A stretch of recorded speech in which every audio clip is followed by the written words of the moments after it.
ज्ञानाञ्जनतिमिरन्धस्य ज्ञानाञ्जनशलाकया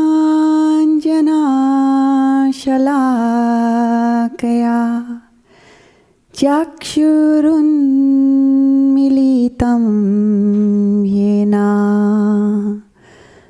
तस्मै श्रीगुरुवे नमः। हरे कृष्णा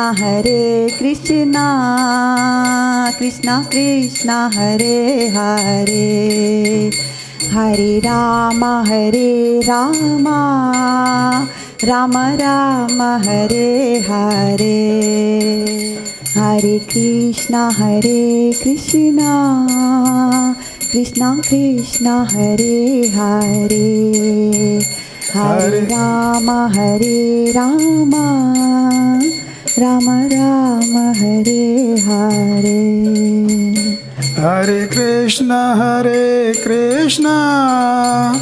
कृष्णा कृष्णा हरे हरे, हरे Ram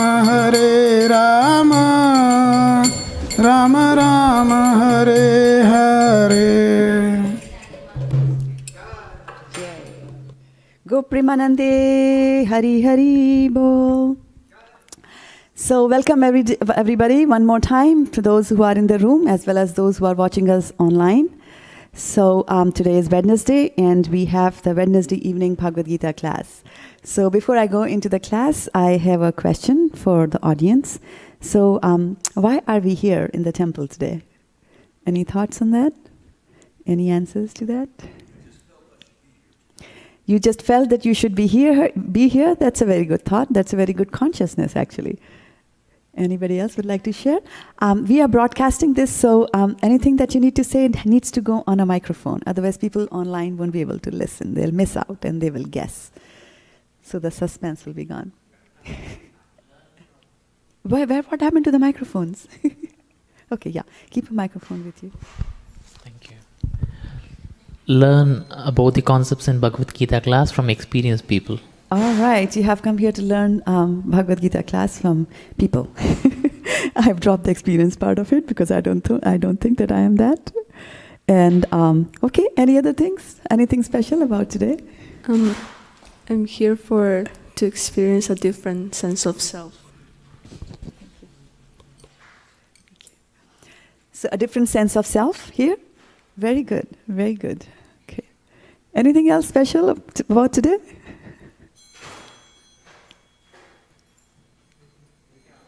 I can hear you nodding your head. Do you need a microphone? Okay, please pass it back to the gentleman in the back. First, thank you so much for the internet presence. That's how I first found about.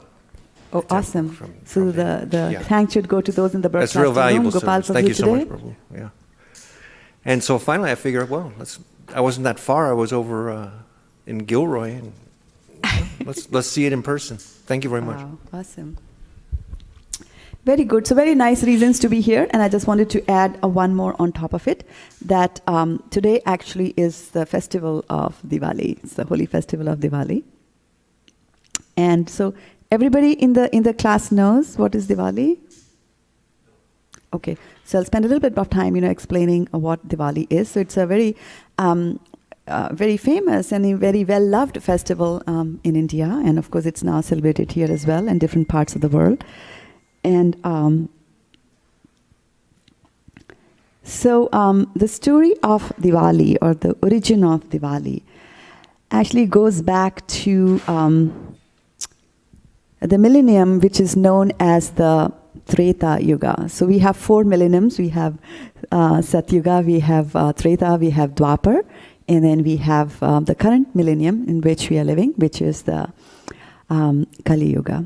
So this story goes back to and happens, or this pastimes of the Lord happens in the Treta Yuga, where we have a king called Dashrath. He's a very powerful and a noble king, and he has 3 wives, Kaushalya, Kekai, and Sumitra. And so Ram, or who is the Supreme Personality of Godhead, takes birth, or so-called takes birth in the womb of Kaushalya. So she's the main queen. And then he has 3 more brothers. He has Lakshman, and he has Bharat, and he has Shatrughna.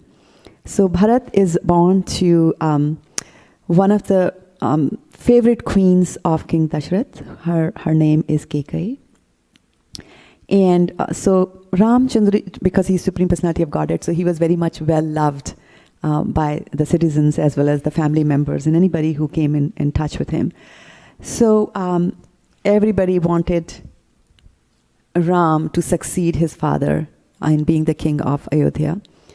And King Dashrath was also getting old, so he decided that he will coronate Ram the next day. So he announces that in his assembly that he's going to coronate Ram as the king of Ayodhya, the city, and the kingdom of Ayodhya, and that will happen the next day. So there was a lot of rejoicing, and people were very happy about that. Now, when you are the king, or actually when you are the mother of the king, then you enjoy a lot of opulence and a lot of respect and a lot of clout. And so obviously with the coronation of Ram, it was assumed that Kaushalya, his mother, will have a little bit more power than the rest of the other queens. And Kekai, who was, very beautiful, very young, and the favorite queen of Dashrath, had a son called Bharat. And she also had a maidservant, and she was pretty crooked, and she was hunched back. Her name was Manthara. And she knew that because she was a hunchback, she used to be the butt of jokes of other maidservants in the palace. And then slowly, as the queen became powerful, her queen or her mistress became powerful and became a favorite of the king, so people started giving more respect to her as well, and then stopped teasing her and calling her a hunchback. So when she gets the news that Ram is going to become the king, then she knew that her mistress would not have that much of respect, or at least she thought it that way. And then she thought that, oh my goodness, then all these people, all these maidservants who were, staying back from passing snide comments of me will start it all over again. So she didn't want to lose her position. So she went to Kekai and she said that, you know what, there is something going on in your husband's mind. You are the favorite queen, yet why is he putting the other queen's son on the throne? And why is he doing that while your son is away? Because he wanted to do it while he's away. So at first, Kekai, who used to love Ramchandra actually more than her own son Bharat, but she gets convinced slowly and slowly and slowly. So Manthara, starts reasoning and explanations, and so over a period of a couple of hours, she's able to convince, and then she reminds her that a long time ago when King Dashrath was fighting a war, his chariot was broken, and you were with him in the war, and you had helped saved his life. And at that time, he had said that, I'm going to give you 2 boons. And so ask whatever you want. And Kekai at that time said that, I will ask them later, my lord. I don't want the boons right now. So then Manthara reminded her, and she said, you know what? This is the time to ask for your boons. So the first boon, you can ask that your son should be, put on the throne. He should be coronated as the king. And as part of the second boon, you can ask Ram to be banished to the forest, so that there is no second thoughts about him ever being acceding to the throne. So then Kekai does the needful, and then King Dashrath is appalled, and he had not expected something like that is going to happen. So, but nonetheless, because in those days, if people gave a word and made a commitment, they kept the commitment. So he was bound by his words, and he said that, okay, that's what we're going to do. And so Bharat was, called from his, he had gone to his maternal grandmother's place. So he's called back from there. And when he comes back, he's also very unhappy. But even before he comes back, Ramchandra has to go on an exile. So he's exiled and banished from the kingdom of Ayodhya for 14 years. And so when he goes, his wife Sita also goes with him. And then his other brother, Lakshman, also decides to follow them because he wants to take care of Lord Ramchandra. So they all go into the exile. And then to cut a long story short, when Bharat comes back, he doesn't like it at all. He's actually angry at his mom. And then Dashrath, missing his son Ram, gives up his life. And And all the citizens of Ayodhya, they miss Ram so much because he's gone. So they plunge into gloom, and gloom is always characterized by darkness. So there's darkness all over Ayodhya. Everybody is very unhappy. Bharat is ruling the kingdom, but in his heart, he's also unhappy. He's missing his brother Ram. And then after 14 years, and during the 14 years, there's a lot that happens, and you can read the Ramayana to know about that. But in the context of what we're going to talk about in this class, when he comes back to Ayodhya, the citizens of Ayodhya are very, very happy. And in his, to welcome him, they light up the whole of Ayodhya with lamps. And the whole Ayodhya looks very beautiful. And they bring him back, they shower him with flowers, they give him a royal welcome, and then he is put on the throne, and then, he rules for the rest of his days there. So that is the origin of Diwali, and so we kind of celebrate it. Since then, it's celebrated in India as well. And people do some of the things that were done by the people in Ayodhya. So the question here is that, we have Diwali, which was celebrated by the people in Ayodhya many, many millions of years ago. And so now the question is that I am here in Kali Yuga. What do I have to do with Diwali as such? What is there in it for me? Why should I be celebrating the Diwali? How should I be celebrating the Diwali? Okay. So let's see, how do we do it now? Or in general, maybe not us, but in general, how Diwali is celebrated. So what do you think you guys do on Diwali? Give it to me on a microphone.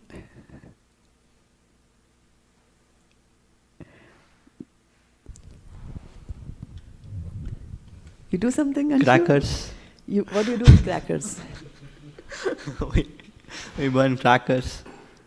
Yeah. So I just wanted to mention that crackers is not those crackers that you eat, but these are the crackers that make a lot of noise. These are like you have on 4th of July here in USA. So we're talking about those kind of crackers. Okay, so crackers. Yeah, boys will always remember crackers. I used to be scared of them. What else do you do on Diwali? Make food and distribute to others and Make share and food, eat. distribute to others and eat. Very good. Prasadam, very good. You have something to add, Mataji? Yeah? Yeah. Dance. You dance and you have Sing. And what did you say first? Well, I think it's the main thing, lights. Lights, yeah. It's a festival of lights. It's the most important thing. Yeah. It's called Festival of Lights. So so we have lights. What else have you seen people do on Diwali? They pray to God. Very good. Okay. So typical Diwali celebrations that we have will include, their preparations start even before the Diwali. When you start cleaning up the house, people whitewash their houses, right? Then they light lamps on the day of the Diwali. They dress up for the occasion. They exchange gifts, as you had mentioned. Then they burst crackers, which was tops. They eat a lot. Some of them gamble, especially on Diwali day. And then at midnight, they worship Goddess Lakshmi, right? So we're going to look and see that we are here now. And we see what people do in general on Diwali. And we've seen the origin of Diwali, like how it originated and what was the reason people were lighting up Ayodhya, right? Because they were very happy that Lord Ramchandra, who is nothing but an incarnation of Lord Krishna, is back in Ayodhya. So they were welcoming and they were rejoicing his return to Ayodhya. Okay? So we will see how some of these things that we do tie to the origin of Diwali. And also we will see how we might need to adjust the tie just a little bit to make sure that we are doing the right thing the right way. And I can see you adjusting your scarf. Very good. See, already there. So, first thing that people do is that they clean the house. Right? So they clean the house to make sure that it is nice, because if you're going to invite somebody into your house, then you better prepare your house and make it neat and clean. So typically, who are people inviting on a Diwali day into their home? Who you invite? Devotees. Devotees, Family, friends, yeah. family. Yeah, be general, all people, any types of people, all types of people who celebrate Diwali. Who else do you invite in your home? You have friends, you have family, relatives, devotees. And you're also trying to invite Goddess Lakshmi into your home, right? Yeah, be bold, confess. So you go and do that, right? So we clean the house. And then, let's see. So obviously the people in Ayodhya had cleaned the whole city. They had decorated the city. Everything was spick and span. It was, nice decorations, flowers and fruits and everything, water sprinkled, central watered and things like that. So that is how they had done the cleaning. Now, if we are to do the cleaning, we clean the house. Yeah, we all know that everybody cleans the house. But what is our Ayodhya? What is our Ayodhya? Is it our 5-bedroom house in San Ramon? Is that our Ayodhya, or 3-bedroom house in Burlingame, $4 million? What is our Ayodhya? That's a question we have to ask, right? What is our Ayodhya? Is it Ayodhya back there in India? Is that what it is? Okay. So your heart is actually your Ayodhya. And if we have to clean, then we have to clean our heart in preparation for Diwali. Okay? So, if we go back to the origin of Diwali, we know that Ramchandra was exiled and he was banished from Ayodhya. So what does the word exile actually mean? So exile, whichever way you want to pronounce it, it's actually a noun. And it says that, expulsion from one's native land by any authoritative decree. Right? So the King Dashrath was an authoritative decree. He was influenced by his wife and he went and was forced to expel Ramchandra from Ayodhya. So expulsion from one's native land, and I want you to focus on the key word native. Right? So where you're living and you are banished from there, so that is what exile really is, where you have been living there. Okay? So if our heart is our Ayodhya, and then Ramchandra was banished from Ayodhya, then we have to first see what is there in our heart. Right? Does Ramchandra live in our heart? Or have we exiled him from our heart? Okay? And what else is there in our heart? Right? So,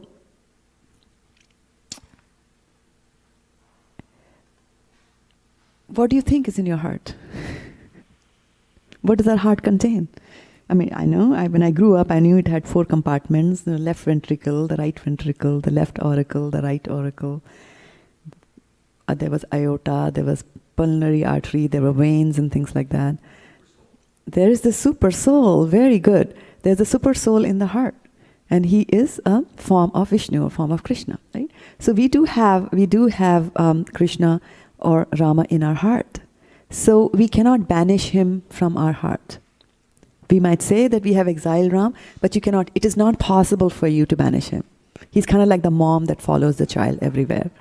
You can't get rid of her. So what happens, and when we say that if you have removed Ram from your heart, what does exactly mean? What does that mean? Right? That I have removed, because you cannot remove the super soul from your heart. By the way, your heart also has the soul. It also has the mind in it. And there's a super soul. And there are other things as well in our hearts, and we'll talk about them later. So when we exile Ram from our hearts, we fail to see him, we fail to recognize him, we fail to see him in our day-to-day activities. Actually, Kunti Maharani, she prays to Krishna, and she says, Maya hi javani kachanam agya adhokshajam avyayam nadrishya se murdrisha nata natyo rathodhara. So she says that, when Maya has got control of you, gets control of the living entity, then the living entity is not able to recognize Krishna, or not able to recognize the Lord. Right? And just as, and she gives a very nice example, that if there is a play going on, then people might be a person who is not intelligent might watch the play but not recognize the original players. Like a nato natyo dharo yatha. So when people are playing, they are in a disguise. So you're not able to recognize the disguise. And forget about the Lord in the heart who is always talking to us from within the heart. We also know that during the Mahabharata times when Krishna was here, a lot of people saw Krishna in front of their eyes, but they did not recognize him. The Pandavas recognized him, some few other people recognized him, but Duryodhana did not recognize him. Bhishma Pitama recognized him. So there is a curtain of Maya that falls on you because of that, because of banishing Ram from your heart. And then because we have banished Ram from our hearts, then we cannot see the other things that are lying in our hearts. Because wherever Krishna is, there is light, and wherever he is not there, then there is darkness. And you need light to be able to see things. Okay? So just like a blind man, we are not able to see what lives inside our heart. So if you're not focusing on Krishna, what else are the things that you think lie in our heart? What else would one find in the heart of a person who has banished Krishna or Ram from their hearts? Anarthas, yes, very good. Can you take a microphone and give me some examples of anarthas?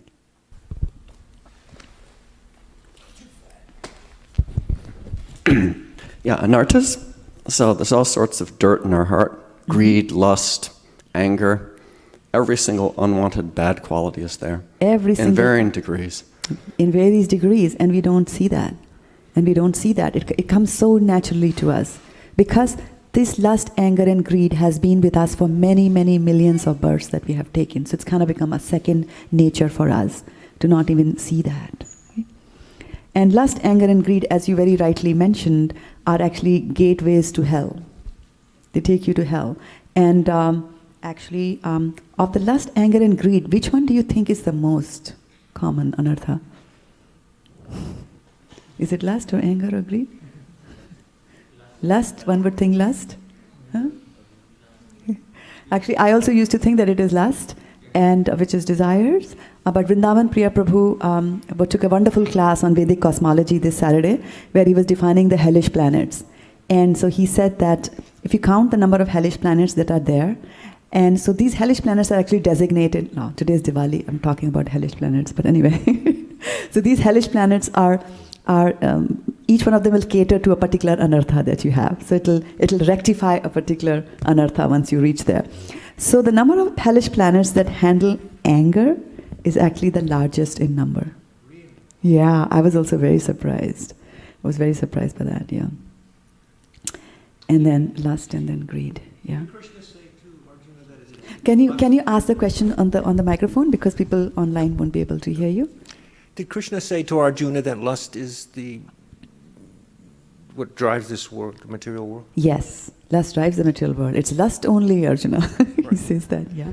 And then people get angry when their lust desires are not fulfilled, Yes. and then they get angry about it. Right? Yes. It drives that, but there is more anger than lust. Because one lust will lead to a lot of anger, like that, number-wise, yeah. And different types of anger that you can get. So, we need to cleanse then. We need to cleanse our heart. Right? We need to cleanse our heart. So, from the Shikshastakam, I picked up the first verse of Shikshastakam, which we recite regularly, and which is also listed in the Chaitanya Charitamrita Antilila in the 20th chapter, verse number 12. So, we can all sing it together. I'll just give you the tune and maybe you can join me. Cheto darpana marjanam bhavamaha davagni nirvapanam shriya kerava chandrika vitaranam vidyavadu jivanam anandam buddhivardhanam pratipadam purnamrita swadanam sarvatma snapanam param vijayate Shri Krishna Sankirtanam. So the translation for that is, does anybody want to read it while I get a sip of water?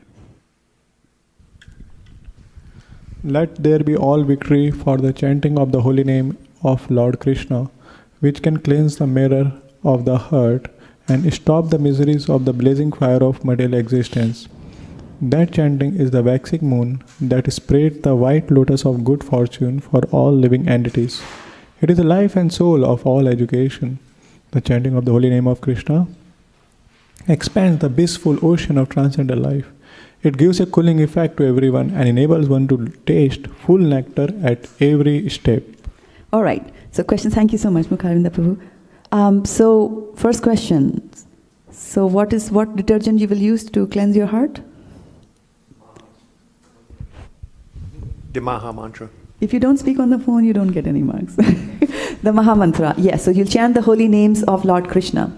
Right? And then what are the effects of doing that? What do you get from doing that?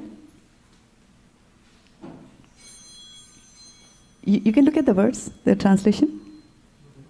What are the things that you get? Cleanse the heart and it becomes clear like a mirror. Okay, you cleanse the heart so that it's shining like a mirror. Okay, what else do you get from chanting? Is that all?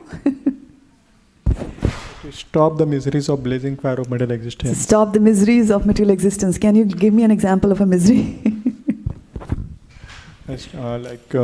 The birth, death, old age, and disease. And disease. Birth, death, old age, and disease. The miseries of life, right? Okay, what else do you get? You get association with Krishna. You get association with Krishna, okay? And then, what else? Get all education. You get good education. What else do you get? There's a lot there in the words. Yeah, and she'll use the microphone. Don't be shy. We won't take away. So the last line says it gives a cooling effect to everyone. Yeah, it gives a cooling Yeah. effect. So how about that? Holy name is cool. Yeah. Yeah, right? And do you get any fortune? Yeah. You get the good fortune as well, right? Yeah.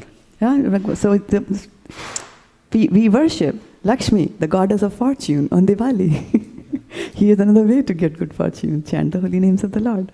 Right? You were trying to say something? No, I was just remembering there's one Mirabai's bhajan. He says that, Ram Ratan Dhan Payo, right? So Yes, very good. Ram Ratan Dhan Payo. So when you get the holy name, there's nothing more fortunate and more precious than that. Yes, there you go. Okay. So we have a very nice pastime that we read in Chaitanya Charitamrita, where Lord Chaitanya Mahaprabhu does Gundicha Marjanam. And so he is cleaning a temple. And when he's cleaning the temple, it's very nicely described how the cleansing happens. So it's first he and the devotees with him, they all gather together and they start sweeping the temple. And they get big pieces of twigs. There's a lot of dust that is gathered, so then they all sweep it out. And then they bring some water and then they wash it. So when they start washing it, then tiny pieces of straw and tiny pebbles and a little bit of dust which was there in the corners, that also starts coming out. And then they bring some more water and then it starts coming out as well. So similar is the way how cleansing of the heart also happens. So there are some anarthas which are very visible to us. We know about that this is a bad habit, this is a bad thing that I do, and it'll come out, it'll go away. We are cognizant of that. But then there are so many anarthas that we don't even know about because we never faced a situation where that anartha will raise its ugly head.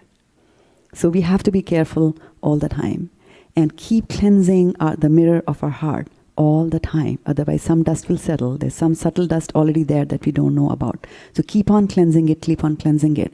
And one of the things about washing anything, and especially washing a room with water, is that where will all the water with the dirt go away? Right? That water will go out. And then if you walk back into the room, crossing all that water, then you'll dirty the room again. So that's also very important that after you cleanse the room or after you cleanse your heart, then you have to make sure who you are associating with. Your association has to be absolutely pure. Otherwise, the dirt will start coming in again, back into it. So, padam padam yad vipadam natesham. That's how it is in the material world. I remember I used to live in New Delhi. I mean, India is known for being as a country of heat and dust, but the Delhi dust, is tops. Nothing can beat the Delhi dust. And I used to go crazy, cleaning my house and then dusting it. And I had tried so many types of dusters and so many types of solutions, and I would clean the screen of my computer, go wash my hands, and by the time I would come back, there would be a layer of dust again over there. And that's the same thing with our hearts as well, because of the environment, because of the material environment in which we are living here, that we have to be careful of that when we clean it. So then another thing that you said, that we light lamps. Yeah, this Mataji mentioned. What's your name? Sorry? Carolina? Oh, that's a beautiful name. So Carolina said that we light lamps to illuminate. Okay. So I remember a story that my dad used to tell about lighting the lamps. And of course, in India, majorly, Diwali is known as a place where you worship God, is a festival when you worship Goddess Lakshmi, because you want some money and some good fortune. So people do that. So he used to tell me a story of a man who was poor, but he was a devotee of the Lord, and he needed some money. But he was hesitant to ask the Lord about it. He never used to ask, but he used to worship the Lord and do his usual thing. And he used to work in the home of a very rich man. And the rich man was rich because of pious credits accumulated from his previous birth, but he was not that much into, spiritualism or things like that. So of course, when the Diwali day came, the rich man, completely illuminated his house with lots of lamps and candles and whatnot, decorated it beautifully because he wanted the goddess Lakshmi to come. And so he was guiding her by lighting all the things. And this old man used to live in the outhouse, and he didn't have even a little oil to light a single lamp in his home. So he just left it in the darkness. And so in the night, midnight, when Lakshmi was coming, then she was going to the rich man's place because it was all lighted up, but she stumbled in front of the poor man's place because there was stone there, and because it was all dark, she didn't know, and she stumbled and she went inside the poor man's home. So, what does it show?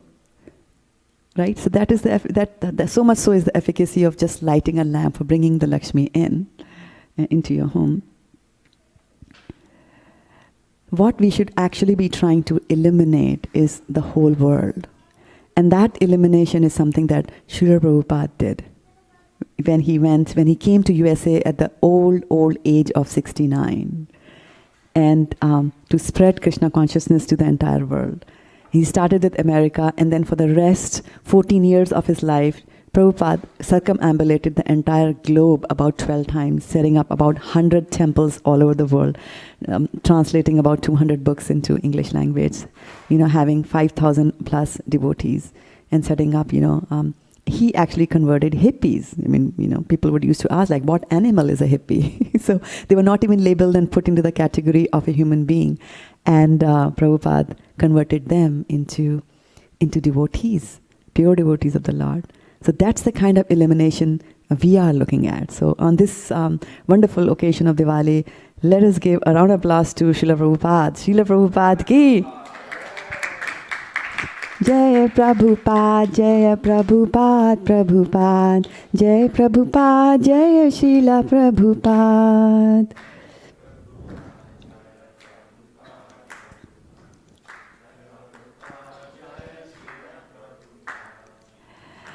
Then we dress up for the occasion of Diwali, right? So people start buying jewelry, right? There's Dhanteras is a little festival that happens before Diwali. People go buy jewelry, they'll buy nice saris, they'll buy nice dresses, and kids like the new dresses, and they get dresses. Right? But one thing we have to remember is that all that is outer beauty. So and this nice quote says that, outer beauty attracts, but inner beauty actually captivates you. Completely captivates you. So we should be focusing on inner beauty and developing our inner beauty. Okay? So look at this inner beauty. This little caterpillar. It's ugly, right? Caterpillars are ugly. They're hairy and they wiggle.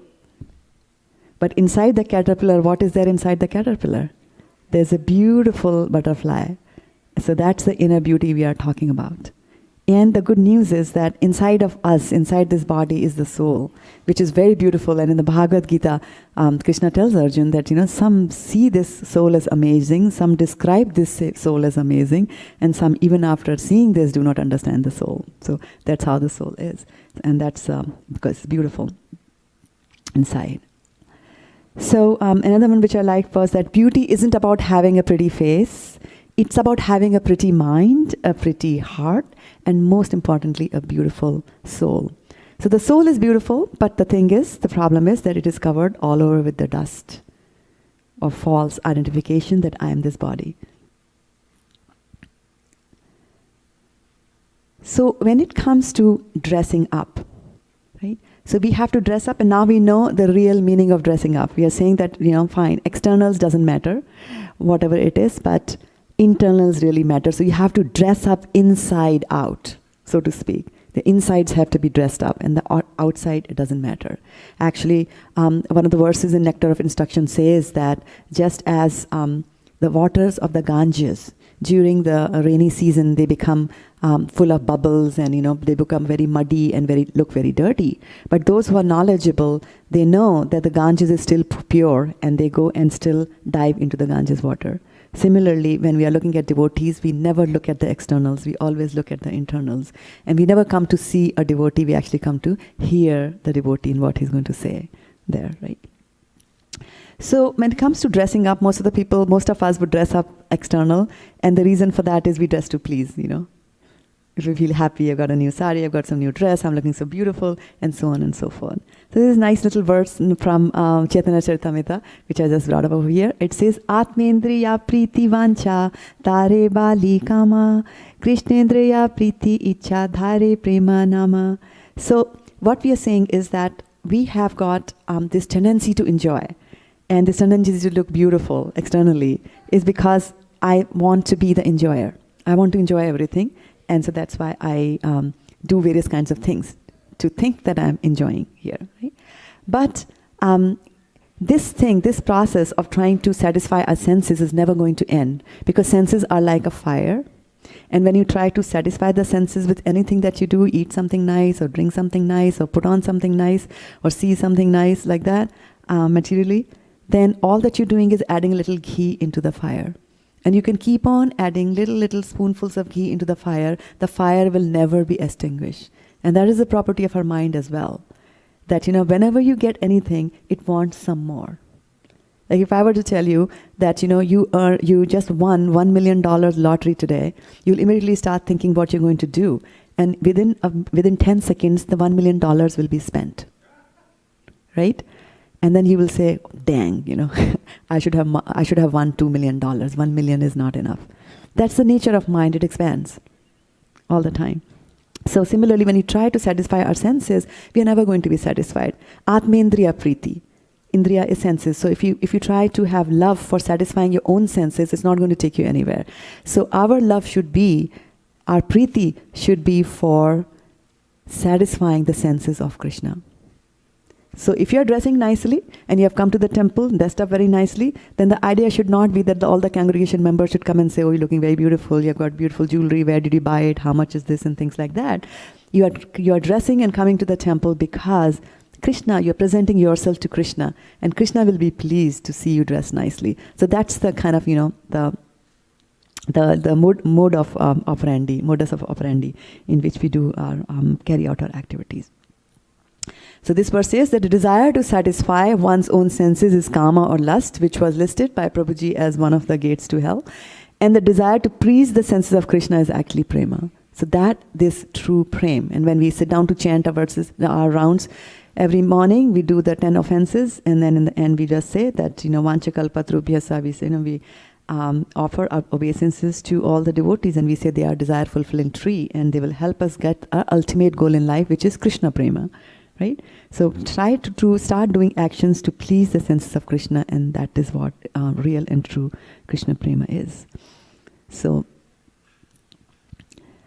from the typical Diwali celebrations, we have talked about cleaning the house. So which is the house? Which is your Ayodhya? Your heart is the Ayodhya. And we light our lamps. So when you light our lamps, who will you try to light? How far should the lights go?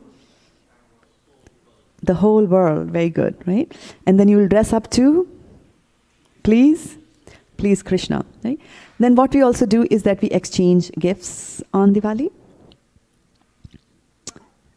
And when I grew up in India, people used to exchange gifts, but it used to be a pretty simple thing. But I've noticed that with now, things have become more spruced up. You know, I remember my mom used to cook something and I used to keep it in a plate and go to the neighbor and give it to them, or people would come to our home and, you know, we'd exchange gifts like that. But now you go to the market and all kinds of fancy packages and wrappings and all kinds of things are there. The other day, I grew up, you know, eating barfi, and on the barfi they used to have work, which is, you know, a little layer of silver used to be there. And that's all I know about the works. But recently I came to know that now they are selling barfi, which has got work made of gold. And that goes for, you know, 7,000, you know, for 100 grams or something like that. So it's an amazing amount of money. But people do exchange that as gifts. And they don't even offer to Krishna. They just hog it all. So that's the type of exchange of gifts that is happening. So better than going and buying these barfis or laddus from a shop, which has been, you know, which is just doing business, selling that and using that, what we should actually do is that distribute transcendental knowledge, because that is the best gift that you can give to anybody. The barfis, they will eat, they will digest, and they will evacuate. It'll be gone. That pleasure is momentary and doesn't have any benefits other than satisfying the hunger a little while, and might have some harm effects in the long run if you have too much of barfi on that day. So rather than that, we should try to give transcendental knowledge. So when Krishna had left the world, at that time there were some sages who were getting worried that what's going to happen to this world now that Krishna has gone, because he's the emblem of knowledge and he's the emblem of religiosity. So they were sat down and they were doing some big yagya, you know, like how Vaisheshika Prabhu calls that as a 1,000-year seminar. And they asked the leader of the congregation who was doing that, they asked the man who was sitting on the Vyasasan 6 questions, and the 6th question over there was, they were asking what are the essence of the scriptures, tell us about pastimes of Krishna and so on and so forth. But the 6th question they asked was that, you know, now that Krishna has gone, where do all the religiosity and where does all the knowledge go? How are we going to live without knowledge, right? So when they are talking about knowledge, we are not talking about mundane knowledge. There's plenty of mundane knowledge around here. Internet is full of that. You want to know anything, you just have to go to Google and query, and you know the answer, right? In my days, I had to go to the library, open the page, read the pages, and read several books before I could get an answer to my question. Or sometimes I never got an answer to the question. But nowadays, you just have to Google it and you'll get it, right? But that's not the kind of knowledge that we're talking about. We're talking about transcendental knowledge. Knowledge which, you know, the Aryan people are famous for, the knowledge that there is a soul and that we are not the body. That kind of knowledge we are talking about. So they're saying that, you know, with Krishna all that will go away, where will it go? So then Sutta Goswami, who's heading the meeting there, he says to the Brahmins of the Naimisharanya, he says that Krishne swadam upagate dharma jnanadi bhi saha kalo drishta nishamesha punararko dhunoditaha. So he says that now that Krishna has gone back to his own dham, back to Golok Vrindavan, with him dharma and gyan have also gone back with him, right? And then in this age of Kali Yuga, Kalau, Nashta Drisham means eyesight is gone. Your eyesight is not there, you can't see. Paschyan api na paschati. You're seeing it, but still you don't see it. Or you see it, but you refuse to accept it. Right? Paschyan api na paschati. So for them, what has happened is that Puran Arko Adhunodita. In this modern times, the son of Srimad Bhagavatam has arisen. So the book Srimad Bhagavatam, which has got everything about Krishna, his creation and everything, his pastimes, his devotees, so they are the ones. So rather than gifting anybody a barfi, this is what you should gift. The Srimad Bhagavatam, a beautiful set of 18 books. And does it not look like a box of sweets, by the way? It looks very much like it. It's beautiful, isn't it? And has only good effects, no bad effects, no sugar, no cholesterol, no nothing like that. Right? So that's the best gift that you can give. So if you decide today that you're going to give a Bhagavatam to somebody, then see me after the class. You will see how we can make it happen. So on to the typical Diwali celebrations. Anshu had said burst crackers. So let's just do that, burst crackers. So about bursting crackers, when I came to USA, a few months after I came to California, I witnessed the 14th of July celebrations. They are done in Foster City, and they were beautiful, and they were very well contained. And somebody else was lighting the crackers. Somebody else was doing it. I was not doing it. I was safe and sound, and I was very impressed to see that there was an ambulance, there was a fire brigade, and there was a police van there as well. I was like, okay, I'm completely safe. Nothing's going to happen. Because I am very scared of crackers. I used to be very, very scared of them. The only thing that I would light would be a sparkler. You know, just tiny sparkler like that. Or there used to be some tablets, and if you showed a matchstick to it, then it would, there would be effervescence, and a snake would come out of it, and that's all I would do, right? But there were other things that, like atom bombs and things like that my brother was very fond of, and when you are 3 and your brother is 8, there's not much intelligence going on over there, and so he would just go and light an atom bomb right behind me. So you can imagine, how scared I used to be. How scared. And I used to shout, and I used to be literally, I used to jump out of my skin, literally, by that. And till my mom actually prohibited my brother from doing that. And he said that she has a very faint heart. Don't do that, she will die from that noise over there. So if you're thinking of bursting crackers, right, either come to USA and just witness the 4th of July, it's safe.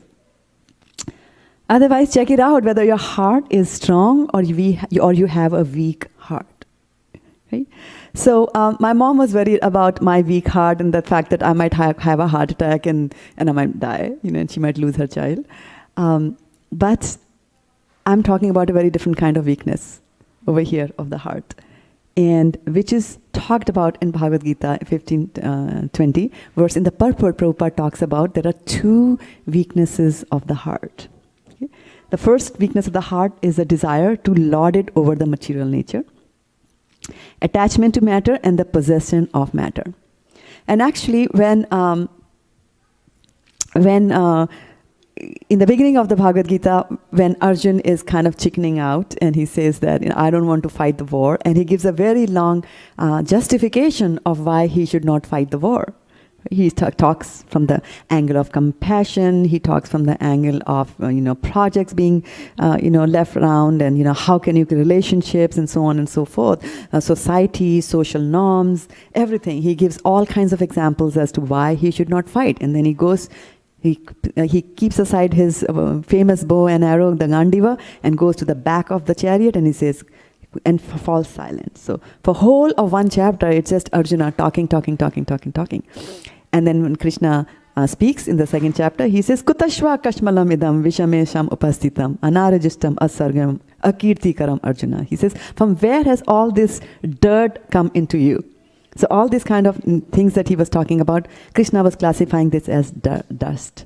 Shudram hirdaya dorbalyam takt uttishta parantapa. Klyabhyam masma gama parta na eta tvai upapatyade. Shudram hirdaya dorbalyam takt uttishta parantapa. So he says that this weakness of this heart, don't be an impotent. And he's calling a Kshatriya as an impotent, that's too much for a Kshatriya. So he does that so that he can, bring Arjuna out of the stupor into which he has fallen. So he says that Shudram hirdaya dorbalyam. So he says this is petty weakness of the heart. Because why?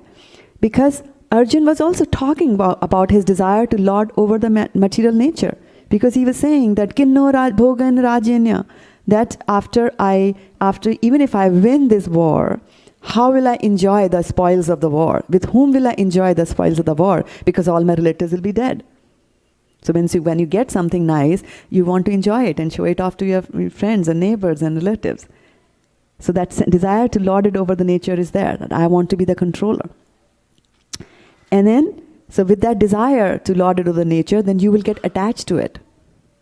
Because you'll be contemplating on it and you'll get attached to it. And attaching to something is fine. Like you can be, you can contemplate on a car, and you can be contemplating on your neighbor's car or on your friend's car. And then you can enjoy your friend's car as well. Your friends might own a Ferrari or, some nice car and might give you rides on that. So you are enjoying it and you might like that car. So you are attached to it.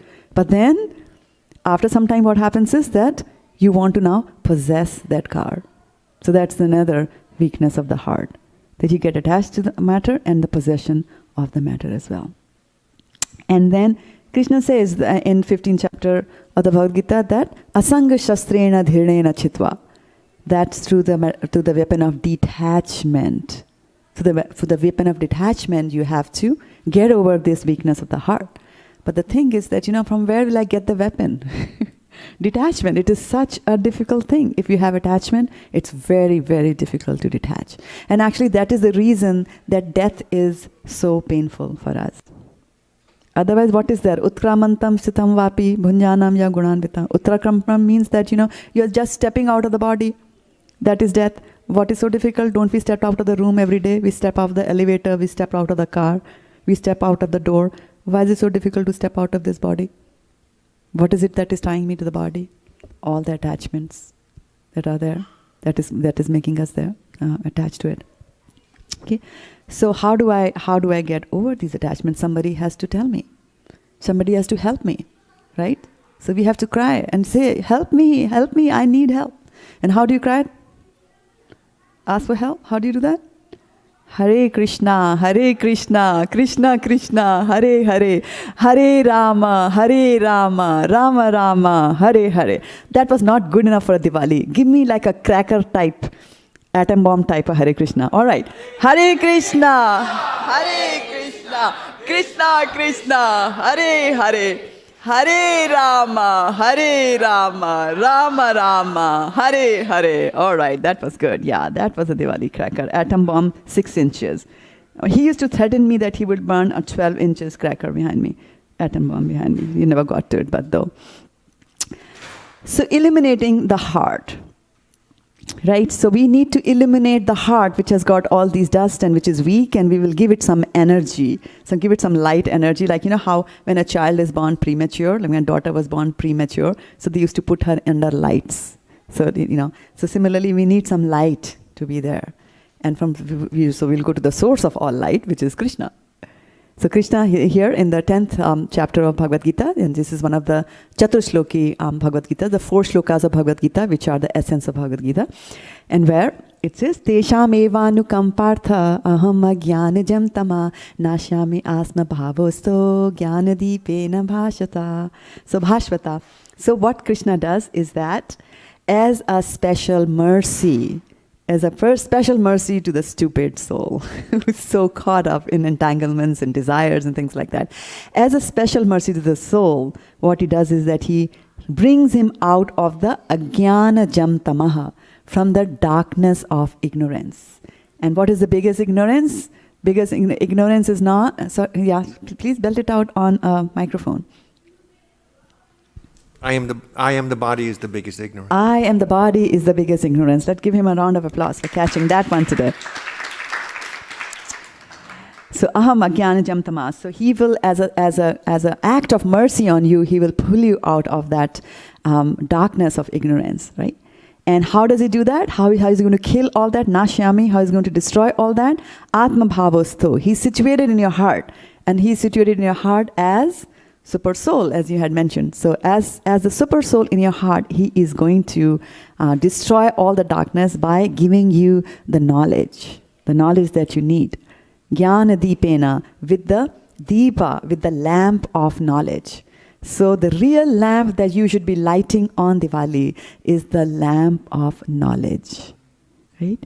And that Krishna will do that to you. And the verse prior to that is Tesham satata yukta nam bhajitam priti purvakam dadami buddhi yogam tam yena mam upiyanti te. So he's saying that those who worship me with love and affection, I will give them the intelligence so that they will come to me.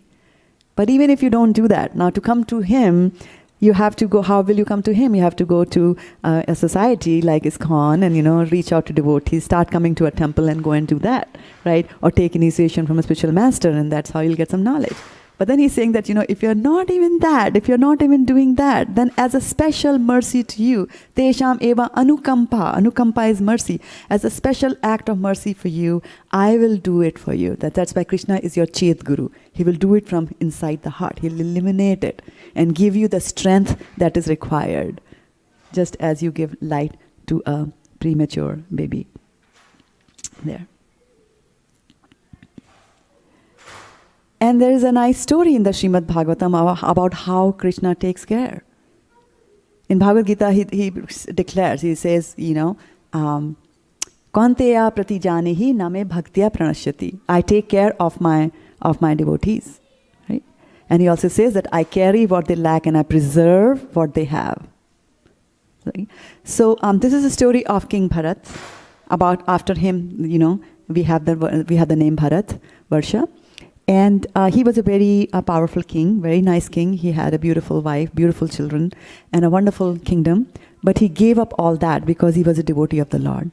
He gave up all that and then went into the forest and used to meditate on the Lord. And his idea was that I should go back to Godhead. And then in the forest one day, what happened was that as he was meditating, there was a lion in the forest, and the lion roared. And because of when the lion roars, all the animals in the forest, they flee from one place to another because everybody's thinking now he's going to eat me, because that's the biggest fear all animals have. So because of the roaring of the lion, there was a female deer, a doe, and she was carrying a baby, and she started running. And to get away from the lion, there was a little stream of water, and she jumped over the stream to the other side.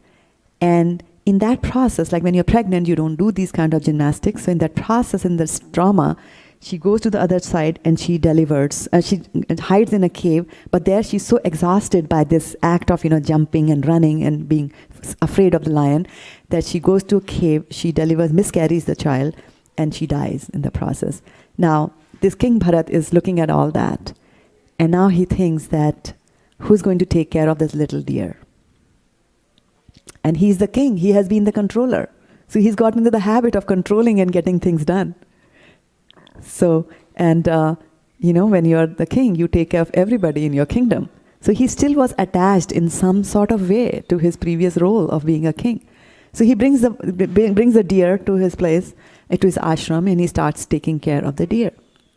And you know how these deers are beautiful, does are even more beautiful, and then a little deer is the most beautiful thing, how they jump, you should watch the leg work and things like that. They're very, very beautiful, very captivating to the heart. And that's exactly what happened to Maharaj Bharat. So much so that at the time of his death, he was thinking about the deer.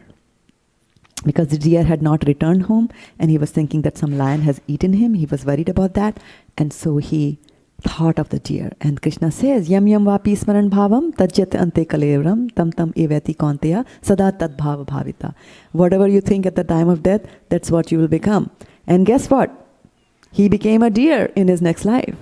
But then, tesham evanukam partham aham ajnanajam tama. So then Krishna from within made sure that he did not forget his previous life. Otherwise, utkramantam sitham vapi bhunjanam ya guranvitam. Stepping inside a body or stepping outside of the body. So stepping outside of the body is death, and stepping inside the body is birth, what is called as birth. And when you step inside a new body, you forget everything about the old body. In most of the cases, you forget everything about the past life. And Krishna in his wisdom does that to us, but that's a topic for some other day. So he would have normally also forgotten the mistake that he had done in his previous life of being too much attached to the deer, so much so that his devotional service was getting hindered. And instead of that, what he did was he got attached to the deer and thought of the deer, was born as a deer, but Krishna retained his memory. So there is a verse from the 15th chapter, very powerful chapter, and it says, Sarvasya chaham hidi sannivishto matta smritir jnanam apohanam cha vedescha sarve rahamev vedyo vedanta kritved videv chaham. So he says that Sarvasya chaham hidi sannivishto. So that you all agree that he lives in our heart, right? And from me come remembrance and forgetfulness. So the remembrance that Raja Bharat had, King Bharat had, was granted by the Lord in his heart.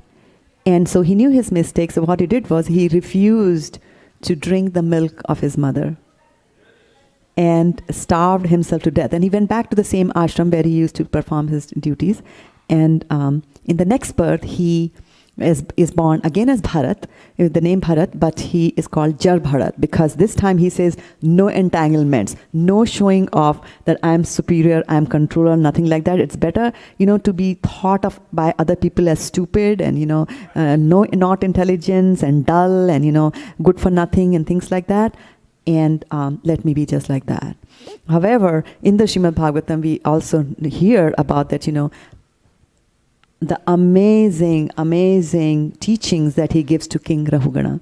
And if you're interested in that, you can read. It's in the 5th canto, 14th chapter. Amazing. It's going to shake you after you read that, how powerful this material energy is. And by the way, during the month of Kartik, His Holiness Keshav Bharati Goswami Maharaj and Vaisheshika Prabhu, they are both reading from the Srimad Bhagavatam, sitting in the Govardhan Dham, and they broadcast that on the Facebook page. And it's recorded, also available on YouTube and SoundCloud and whatnot, different pages there. And I heard this from the recording that they did, and it's really amazing. And that 5th chapter, now they're doing 7th chapter, which is even more powerful there. So Krishna will do that, as Krishna did it for Jad Bharat. So all the knowledge that he had, wonderful knowledge, he transmitted that to King Rahugana.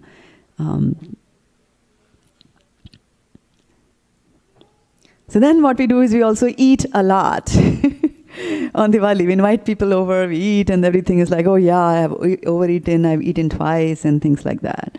So, so what should you eat? Should we stop eating?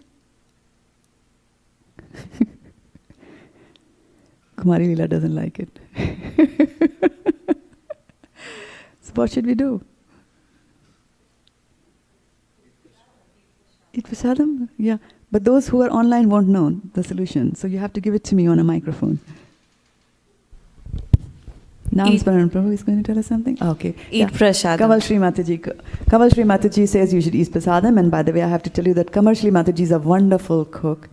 And I have seen her at the Sadhu Sangha where she cooks the whole day for her spiritual master, Indradum Swami Maharaj.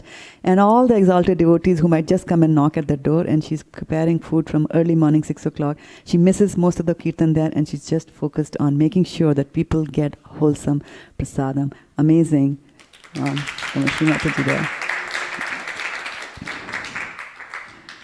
So all that you have to do, that yuktahara viharascha. So eat prasadam, but there also you should maintain a balance. So look at the nice way. I'm just wondering, how did he go there? How did he reach that place?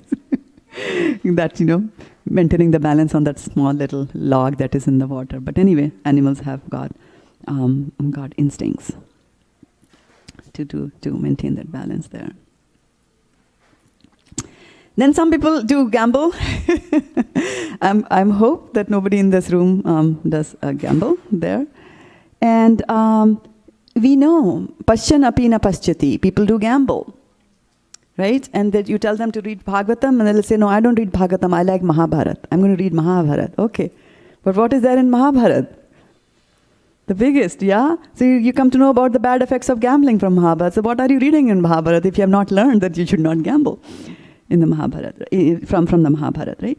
So, what is gambling? Well, the gambling is the activity or practice of playing at a game of chance, right? So you know that you bet some money and then you throw some dices, and dice is a chance. You never know, but there a 1 is going to come or a 6 is going to come. There's a 1/6 chance of you getting 6, and then if you throw 2 dices together, then it becomes 1/36, like that. Right? We all did permutation, combinations, probability in our mathematics. I hated that. But anyway, so the game of dice, it's a game of chance. Gambling is a game of chance. So there is no knowledge that is applied. There's no groundwork that is done. There's no background study that is done. You're just saying like, okay, fine, let me just do this. Okay, fine, let me just pull a card. And if it's an ace, my money is doubled. Double or nothing. Right? That's what we want to do, double or nothing. And we take that risk. So it is an act or practice of risking the loss of something. Just because of investing in chance and doing it like that. So coming to taking risk, let's see what we have. People gamble for money. There are other kinds of gambles also people do. They gamble away their careers. join another job or, take early retirements and things like that. So people do gamble all the time in different ways. Most of the times people do gamble for money, but what is it that what will money get you anyways? What do you get from money? People think that money is going to bring you happiness, but does money really bring you happiness? No, right? In the beginning, it might ease some of the distress, bring you to a level of zero, little money, but it doesn't do that. So why gamble? Why is this thing? We're wanting to get money and money and money and money. Right? And Kunti Maharani actually says, Janm Aishwarya Srutasi Bhir, Edemana Madhapuna, Neva Arti Abhibhatum Ve, Tam Akinchana Gocharam. So she's saying that people are looking for certain things. And she's listing them, and I will list them here again for you. And what she's saying is that people look for Janma. Janm is high birth, a high parentage, get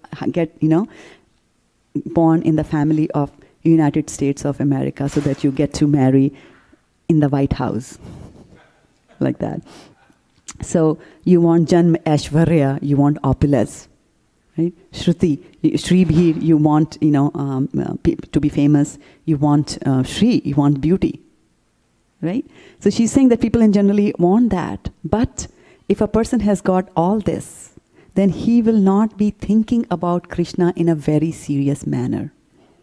Neva harati abhijatum mein tam akinchana gochara. She says that only when you are materially exhausted, that's the word she's using, materially exhausted, is when real Krishna bhajan will happen.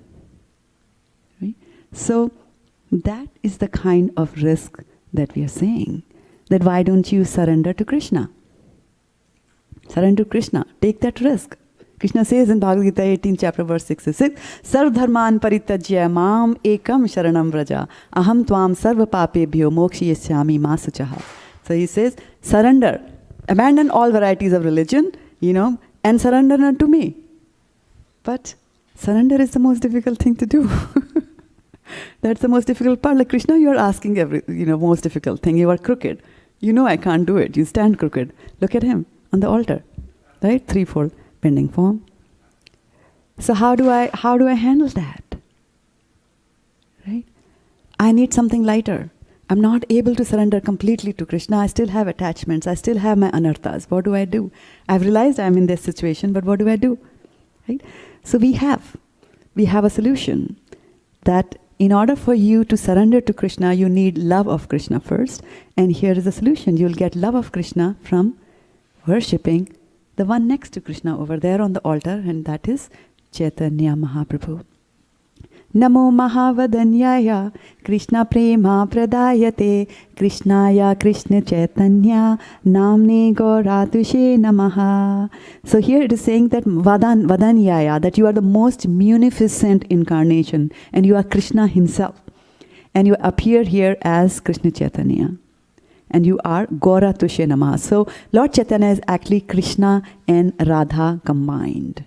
And when you worship and pray to Lord Chaitanya, then he is so munificent that no matter how bad or how fallen you are, you will get Krishna Prem, as Jagai and Madai, who were originally Brahmins, but they had taken to debauchery, to murder, to stealing, to all kinds of things. They became devotees of the Lord by the mercy of Lord Chaitanya. So we are not Jagai Madai, or if there is a Jagai Madai in our heart, then Lord Krishna can eradicate, Chaitanya Mahaprabhu can get rid of that for us. Now, we talked about weakness of the heart, right? There were two weaknesses of the heart, right? The first one was that the tendency to enjoy, and then the second was to be attached to it and then possess matter. So those were the two. We are so attached to matter, right? Because of the false ego that we think that we are the body. But then, weakness of the heart, there's some good news. If you're thinking that, what do I do? Now I'm captivated in this material body. I have done so many things in the past. I'll continue to do bad things in the future as well. Right? But then in Bhagavad Gita 12th chapter, which is all about devotional service, in the purport, Srila Prabhupada explains, he says that this love of God is now in a dormant state in everyone's heart. And there, love of God is manifested in different ways, but it is contaminated by material association. Now the heart has to be purified of material association, and that dormant natural love for Krishna has to be revived That is the whole process. So it's not that something that you will achieve. Nitya Siddha Krishna Prema, sadhyo kabhi na hai. It's not something that you will achieve. Sadhya is a goal. It's not that the Krishna Prema is a goal that you don't have now and then you'll achieve it at certain point. You already have it. Shravanadi Shuddha Chitte Kariya Uday. So if you just do Shravan and Kirtanam, right? Glorify the Lord and listen to His glories, then it will automatically come out. It will manifest itself. It's already there. Krishna Prema is already there for us. Okay, we just have to take it. So Shravanadi Kritya Tiche, we have to do that. And how do I do that? So going back to when we started with, we start the Diwali by cleansing things. So how do we cleanse things? We start cleaning ourselves, bring out the vacuum cleaner, bring out the brooms, the sticks, the mop, the cleansers, the water, whatever you need to bring, the sponges, you bring all of them, and you start cleaning it.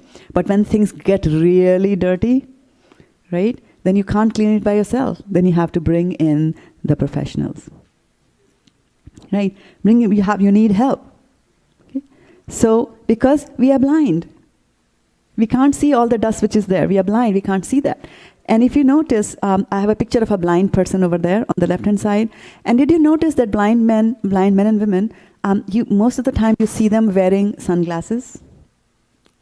And I used to think that, why do they wear sunglasses? I think they don't want people to know that they are blind. And that's why they are wearing sunglasses. So there are several reasons why people wear sunglasses. One of them is that people who are blind have to be doubly protected from ultraviolet rays. So they put on sunglasses for that. They also put on sunglasses so that it's like a covering to their eyes. So that, because if I'm walking on the street and if something is coming flying at me, I will duck. But a blind man doesn't know how to duck. He gets no indication that he has to duck. So at least there's a covering in front of his eye so that if a small pebble is, comes up at him, then his eyes are still protected and he won't get hurt there. And the third reason they would wear these glasses is to let others know that, hey, there's a blind man coming your way, so that others can be careful. So if you are blind, then you have to declare that you are blind. Don't hide it under the carpet. Come out and say that I need help. And when you come out and say I need help, then Jnanina Tattvadarshina. Those who are knowledgeable will give you. But then how will they give you and why will they give you? How will you get knowledge from a knowledgeable person? What do you have to do to get it from them? Render service submissively. Render service submissively. Tadvidhi paripatena, pariprashnena sevaya, upadeshyanti te jnanam, jnanina tattvadarshana. Right? So tadvidhi, if you want to get that transcendental knowledge, then you have to do seva. Okay? So you get in the professionals, get in a guru, right? Find a spiritual master, and then of course, get others, the sadhus, and then the shastras. So get all of them and consult with all of them, because they are the ones who will show you the right connection, the right things to eliminate, the right connection that you have. You have no connection absolutely with this material body.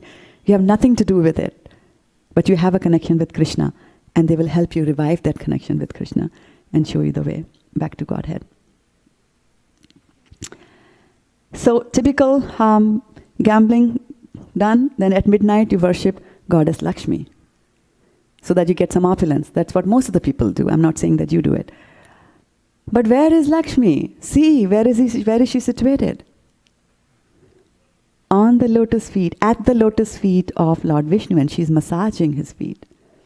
So don't bark up the wrong tree. Because if you worship Vishnu, Lakshmi will automatically come to you. So on Diwali, your focus should not be on worshipping Goddess Lakshmi and making sure that you have 1,000 lamps so that she finds the way to your home and doesn't stumble into the poor man's home like that. She will come by default because Lakshmi is a very chaste wife. She doesn't leave her husband and go away anywhere. So we should be thinking and we should be worshipping. And how often? The frequency? 24/7, not midnight on Diwali. You have to do it 24/7. And then, why 24/7? Shrinvanti gayanti grinanti abhikshansaha smrananti nandanti tavehita janaha taveva paschyanti achirena tavakam bhava pravaho paramam padambujam. So what does it say? That those who do Shrinvanti, they listen, they hear, gayanti, they glorify, and then grinanti. What does grinanti mean? They accept. And abhikshansaha, always, continuously they do it. And smaranti, they remember him. Nandanti, they appreciate others who are doing it. So even if you can't do it, but you appreciate others who are doing it, then they will very quickly, paschyanti, they will very quickly see, see your lotus feet, O Lord. And this is again Queen Kunti saying that because your lotus feet are the only source that will help us get over and cross this ocean of material miseries there. So wishing you all a very, very happy Diwali, to be celebrated in a new light and in a new mood over here. Thank you so much for coming and joining us. And we have a few minutes, maybe for Sudhir Madhaprabhu, for some reflections or questions that you have before we start the Damodar Ashtakam prayers. Oh, the Aarti. I'm so sorry. Yeah, the Aarti. Gaura Aarti. Any questions, anything, any takeaways that you'd like to mention and share with the rest of us? Thank you so much for the presentation. It was very enlightening. I have a question about attachment. So it's very clear to this point to myself what it's like to get away from attachment to material nature. But more specifically, attachment to relationships or other people, right? Family or friends, people that you're very connected with. And how do you unattach yourself from those aspects of material nature as well? Very good question. It's a very good question. So we all most of us live in families, and if you're born, then you have a family. At least you have a mom.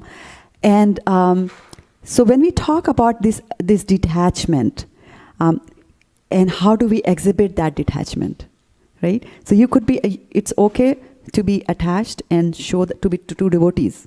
And actually, we still cry. When devotees leave, we cry a lot, because it's an opportunity missed now the devotee has gone. So we have attachment to devotees. It's okay to be attached to a devotee. But what if people are not devotees in your family? What do you do? Do you become rude to them? Do you stop talking to them because you are a devotee now? And the answer is no.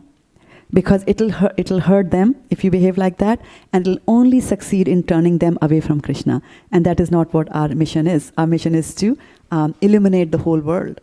Right? So how do we handle that? We are internally detached, but externally we are attached to them. So if you are, if a person is married, and the wife says that, I want this, take me to some national park, you will do that. And she says, I'm tired of cooking the whole day, I want some fun, take me to the park. You will go there to the park because you have some obligations of that particular ashram. But internally, no. Internally, you're just doing your duty. Internally, you're not looking forward to the second time you'll go to the park with her. That is detachment. You'll do that. And it comes with practice, and difficult practice, yeah. Welcome. You had a question? Shyamrupa Prabhu.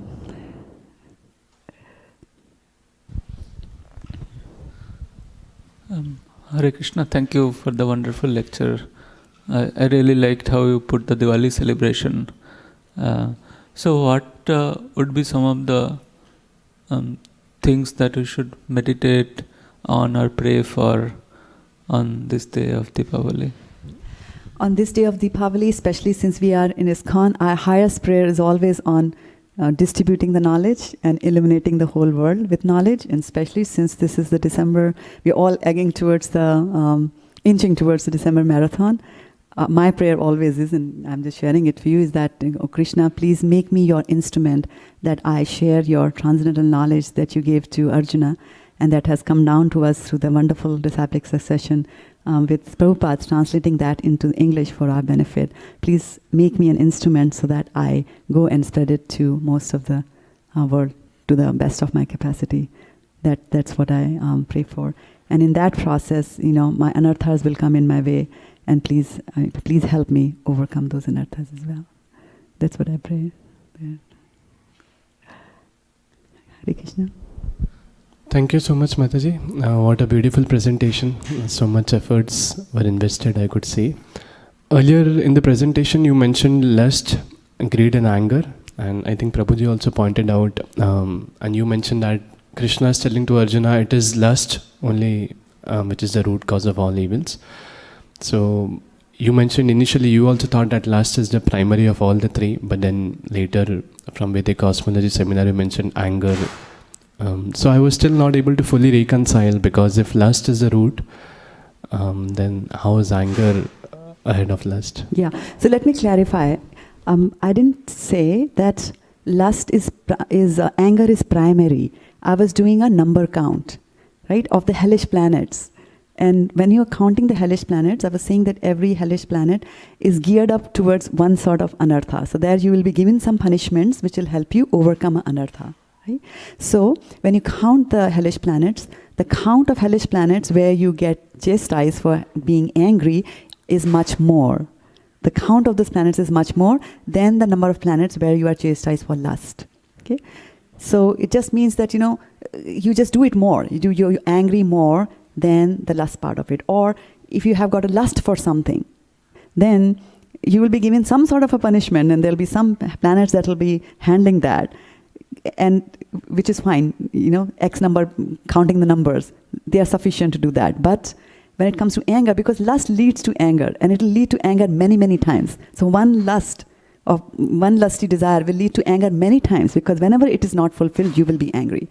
And so many times a person will be angry, and so many times, for each of the times he's angry, he has to be punished there for one lust. So that way. But otherwise, lust is the root cause. The root cause of this is desire. We are here because of our desire. Yeah. Okay.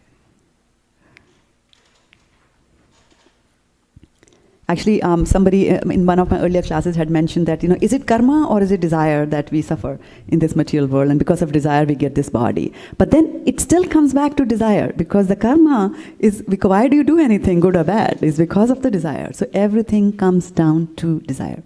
It is desire only. Thank you so much, Shraddha Mataji, for so nicely connecting different verses from Bhagavatam, Bhagavad Gita, Kunti Maharani's prayers. It made so special and connected. Hare Krishna.